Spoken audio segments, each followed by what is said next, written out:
ইমাম আবু হানিফার কথা হচ্ছে ইমামের পিছনে সূরা ফাতিহা পড়া মাকরুহ। আর একটি দলিল পেশ করছে, যেই দলিলের হাদিসের রাবি হচ্ছে মিথ্যুক, তার মানে ও হাদিস মানা যাবে না।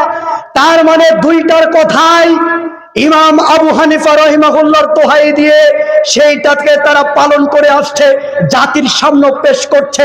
যারা ইমামের পিছনে সূরা ফাতিহা পড়ছে তাদেরকে গালিগালাজ করছে, তাদেরকে অপমান করছে।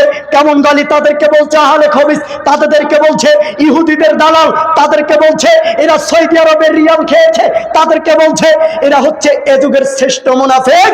অথচ যাদেরকে গালি দিচ্ছে আহলুল হাদিসদেরকে, তারা রাসূল সাল্লাল্লাহু আলাইহি ওয়াসাল্লামের চূড়ান্ত কথাকেই তারা গ্রহণ করছেন, মানছেন।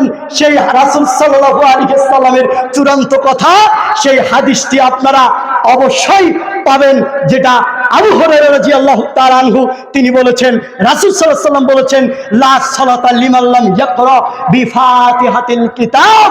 কোন সালাতে নেই যেই সালাতে সূরা ফাতিহা পড়া হয় না।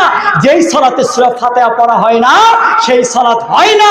যেই সালাতে সূরা ফাতিহা পড়া হয় না সেটা সালাত হয় না। হোক না সেটা ইমামের পিছনে, হোক না সেটা একাকী, হোক না সেটা ইমামের পিছনে, হোক না সেটা একাকী।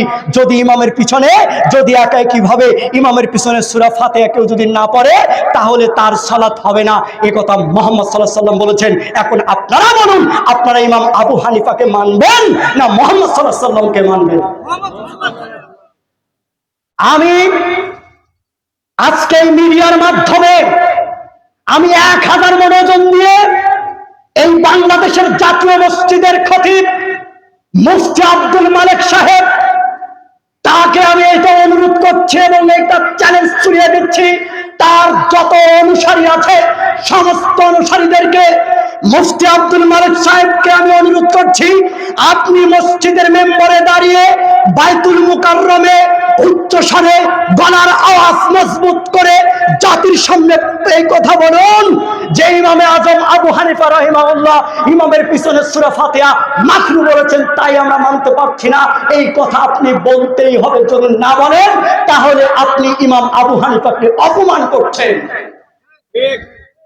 জাতি জানুক যে ইমাম আবু হানিফার কথা মানবে না মুহাম্মদ সাল্লাল্লাহু আলাইহি ওয়াসাল্লামের কথা মানবে। যেহেতু মুহাম্মদ সাল্লাল্লাহু আলাইহি ওয়াসাল্লামের কথা চূড়ান্ত, ইমামের পিছনে সূরা ফাতিহা পড়তে বাধ্য, তার মানে ইমাম আবু হানিফাকে মানার কোনো সুযোগ নেই।